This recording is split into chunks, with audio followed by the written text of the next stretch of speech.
네, 안녕하세요. 오늘은 근과 계수의 관계, 다항방정식의 근과 계수에 대해서 알아보도록 하겠습니다. 비에트 정리라고 하는데요. 프랑스 사람인가 봐요. 보시면 비에트 근과 계수의 관계 나왔습니다. 영어로는 비에터스 디어럼이라고 되죠. Roots and Coefficient Relationship. 그래서 roots라고 하는 건 근이라는 뜻이고 coefficient는 뭐예요? 계수. 그래서 얘의 관계다. 이렇게 생각하시면 되겠죠. 다항방정식의 근과 계수 간의 관계를 설명합니다. 한번 영어로도 이렇게 써놨는데 우리 영어 공부도 할 겸 한번 읽어볼까요? Beattle's theorem describes 설명하고 있어요. The relationship 어떤 관계를 between 무슨 관계 뭐뭐 사이의 근과 계수의 polynomial equation. polynomial 하는 건 다항식이라는 뜻이죠. 다항 여기서 equation은 등식이라는 뜻이지만 여기서는 방정식의 의미가 있어요. 그래서 다항 방정식의 계수와 관계의 사이의 계수와 근과의 사이의 관계에 대해서 설명하고 있다. 무엇이? 비에타 theorem이. 그런데 근과 계수의 이 관계는 보통 언제 쓰여져? 2차 방정식을 포함하는 문제를 풀 때 사용되더라. 이렇게 보시면 돼요. quadratic 2차 방정식을 얘기하죠. 이게 중학교, 두 번째 문장은 거의 중학교, 그리고 고1, 중학교, 중3 정도의 과정이라고 생각하시면 되겠습니다. 그러면 전체적으로 이 비에트, 그러면 n차 방정식에 대해서 어떻게 설명이 되냐 한번 보겠습니다. n차 방정식을 보시면요. 어떤 식이 이와 같이 px가 이와 같이 표시가 되어 있더라. n차의 개수는 an이 되고 1차는 a01이 되고 그 다음에 상수항은 a0라고 생각하시면 되겠습니다. 그래서 요것들이 개수들이 전부 여기 C라고 되어 있으니까 요 C는 일반적인 복소수를 얘기하고 있겠죠. 복소수다. 그리고 AN은 최고차, 이게 N차 방정식이라고 그랬으니까 AN은 0이 아니다. 그 조건을 주었습니다. 그래서 이와 같이 되어 있을 때 어떠한 식이 성립을 하냐 보시면은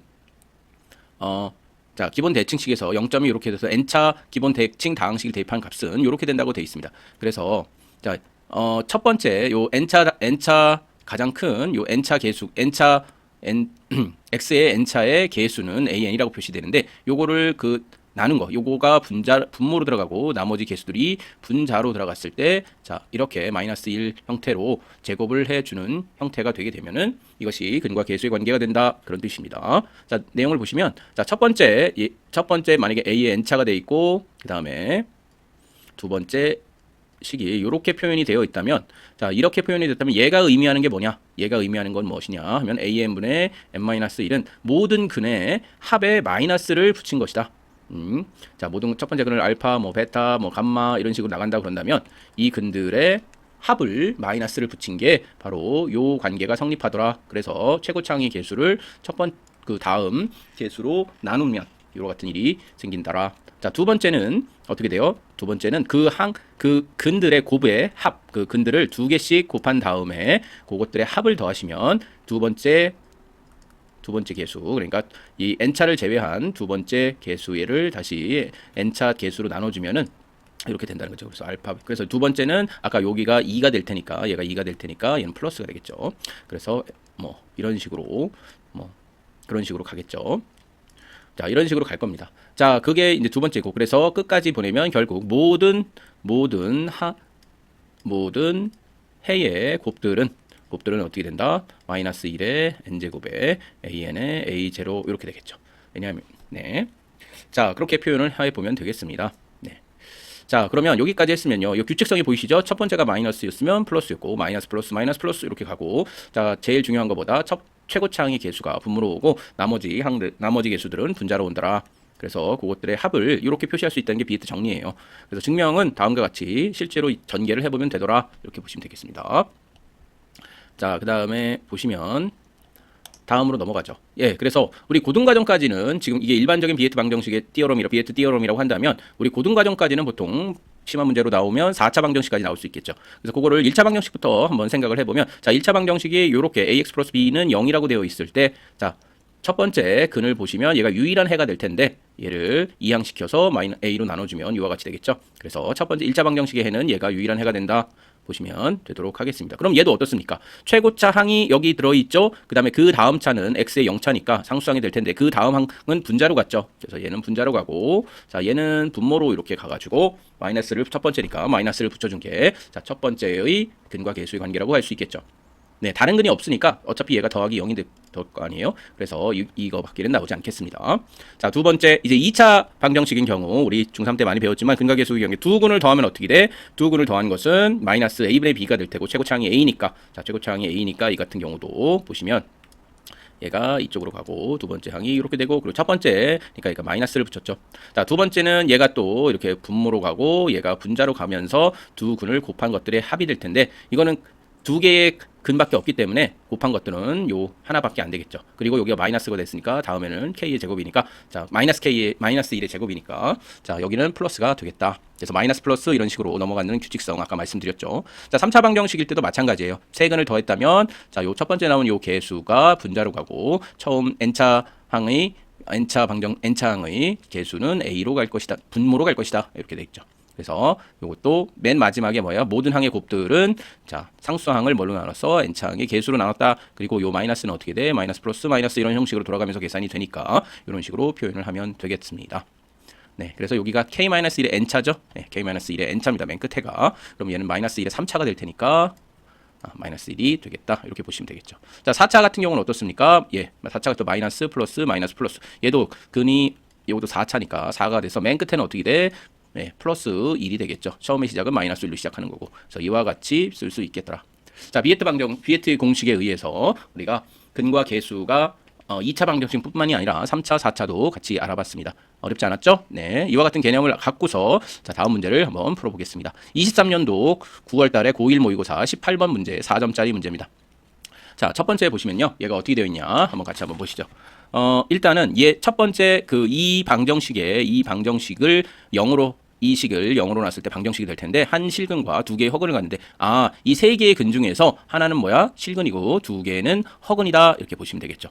자, 그러면 첫 번째로 한번 문제를 풀어보시면 자, 첫 번째로 가에서 알 수 있는 것은 세 근이 되어 있는데 일단은 얘는 실근이래. 얘는 실근이고 베타와 감마 얘를 허근이라고 일단 얘기할 수 있겠네요. 그래서 얘는 실근이요. 얘는 허근이다.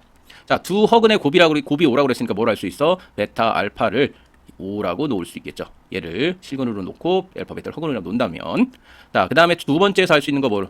얘는 이제 x가 아니라 3x 마이너스 1이 되겠어요. 근데 만약에 3x 마이너스 1을 우리가 t라고 놓는다면 자, 식은 원래 pt가 되면서 원래 주어졌던 x식을 t로만 바꾸면 되죠. 자, 요거를 t로만 바꾸면 요게 t이었으니까 x와 요게 같잖아. 그래서 요걸 t라고 놓으면 여기 x 대신에 뭐만 들어가면 돼? 자, t의 세제곱 a의 x의 제곱 플러스 bx 플러스 c 이렇게 되죠. 그래서 얘를 0이라고 놓으면 바로 이 t 값이 알파 또는 베타 감마가 될 테다. 이렇게 심표 이렇게 해주시면 되겠죠. 그런데 이것의 실제 근을 물어본다면 t 값을 물어보는 게 아니라 x 값을 물어본 거니까 자 3x-1은 얼마가 되냐면 알파라고 했을 때 자 3x는 어떻게 변해요? 자 1 플러스 알파가 되고 얘가 3으로 나눠지면 캔슬아웃 돼서 3 그래서 x는 요 값이 요게 하나의 근이 되겠죠. 그리고 나머지 두 근을 얘기해라 그렇다면 같은 과정을 거칠 테니까 또 하나의 근은 이렇게 될 테고 자 지우개를 좀 지울까요? 네, 지우개를 지워서 자, 이렇게 해주시면 되겠다. 자, 그러면 다시 돌아와서 얘는 이렇게 될 테고 나머지 하나는 뭐야? 3분의 1 마이너스 감마 이런 형식으로 되겠죠. 네, 자 이런 형식으로 되어 있습니다. 자, 여기까지 했다면 여기서 이제 이걸 가지고서 알 수 있는 것들 한번 같이 생각해보죠. 3단계에서는 뭘 할 수 있나?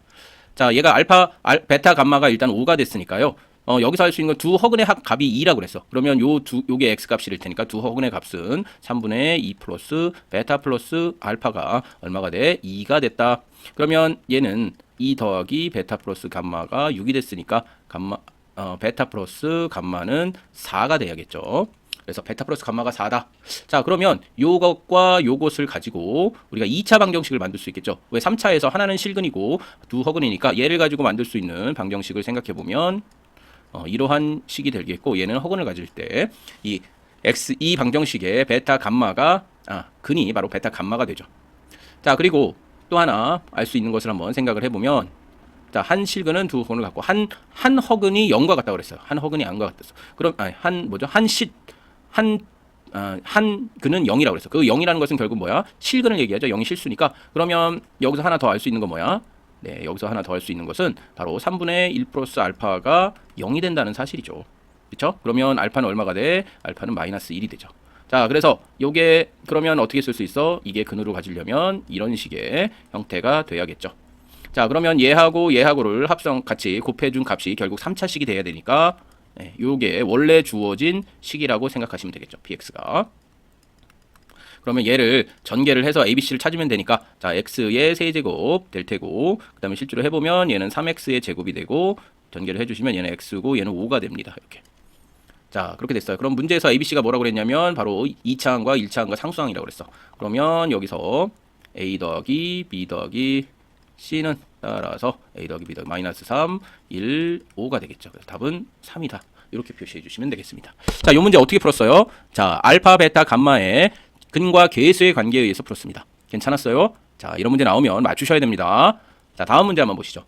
자, 이번에는 대수에서 나오는 수열과 우리 수원이라고 예전에는 했었죠. 지금 대수라고 이름이 바뀌었고, 자, 수열과 공통수학의 문제, 개념 문제를 복합해 놓은 거예요. 자, 3차 방정식이 이렇게 주어졌어요. 3차 방정식이. 근데 세근이 등비수열이랬어. 자, 등비수열이라는 건 뭐야? 같은 첫째 항과 두 번째 항을 봤을 때 첫째 항에 일정한 수를 곱한 것이 두 번째 항이 되고 그 일정한 수가 똑같이 곱해져서 세 번째 항을 만들고 그렇게 된다는 거죠. 그럼 첫 번째 항을 A라고 놓으면 두 번째 항은 AR, 세 번째 항은 AR의 제곱 이렇게 세 개의 항이라고 할 수 있는데 이 세 개가 뭐야? 네, 세 근이 된대요. 자, 그렇다면 근과 계수의 관계에 의해서 한번 풀어봅시다. 자, 색깔을 우리 파란색으로 한번 해보죠. 자, 그러면 일단 세 근을 더해주시면 세 근을 더해주시면 자, 선생님 뭐랬어? 여기가 1이니까 1분의 마이너스 k가 되겠죠? 그래서 얘는 a분의 얘를 일단 묶어주시면 이와 같이 되고 그 다음에 마이너스 k 이렇게 표시해 줄 수 있겠죠. 자, 두 번째 표시를 해주시면 이번에는 돌아가면서 자, 두 항씩 곱한 것을 더한 거죠. 그래서 a제곱 얼이고 그 다음에 a제곱 얼의 세제곱이고 그 다음에 a제곱 얼의 제곱 이런 식으로 표현할 수 있겠죠. 자, 그러면 얘를 또 a 얼이 똑같이 되어 있으니까 자, a의 제곱은 똑같이 있네요. 그래서 a 제곱 똑같이 있고 그 다음에 여기서는 얼이 가장 작은 인수니까 이렇게 써주면 1 플러스 얼의 제곱 그 다음에 두 번째니까 얘는 플러스를 해줘야죠. 그래서 얘는 얼마야? 24가 되겠네요. 그쵸? 24. 네, 근데 마이너스가 붙었으니까 마이너스 24 이렇게 해주시면 되겠네요. 자, 세 번째 식으로 할 수 있는 거 볼까? 이게 첫 번째 식, 이게 두 번째 식. 자, 세 번째 식을 간다면 자, 세 번째 식은 자 64죠. 자, 이 상수항 64는 세 번째니까 플러스 64가 될 테고 결국 세 항을 곱한 거니까 세 항을 곱하게 되면 a 세제곱 얼의 세제곱이 얼마가 된다? 마이너스 64니까 그냥 64가 되겠죠. 양수 64야. 그럼 얘로부터 할 수 있는 거 세제곱으로 나눈다면 얘는 뭐야? 4의 세제곱이니까 4 이렇게 되겠네요.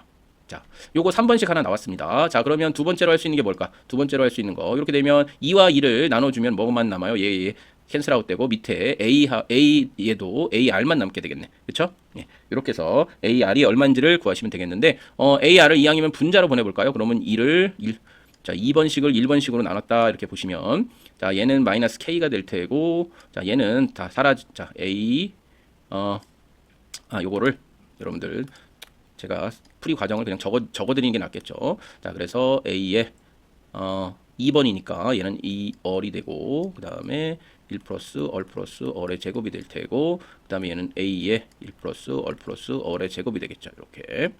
자, 그러면 얘를 캔슬아웃 되는 걸 한번 보여주시면 되겠죠.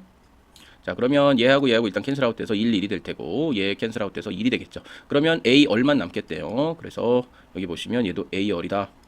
근데 얘가 얼마라고 해야 돼? 여기가 K니까 요 밑에가 마이너스 K죠. 1번이. 그래서 마이너스 K분의 마이너스 24니까 얘는 K분의 24가 될 텐데 요 식이 뭐랑 같아야 돼? 요거랑 같아야 되죠. 그래서 얘는 4.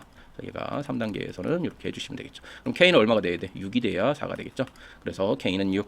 이렇게 구하시면 되겠습니다. 자, 됐나요? 네, 됐죠. 그래서 K값을 구하라고 했으니까 K는 6 이렇게 써주시면 됩니다.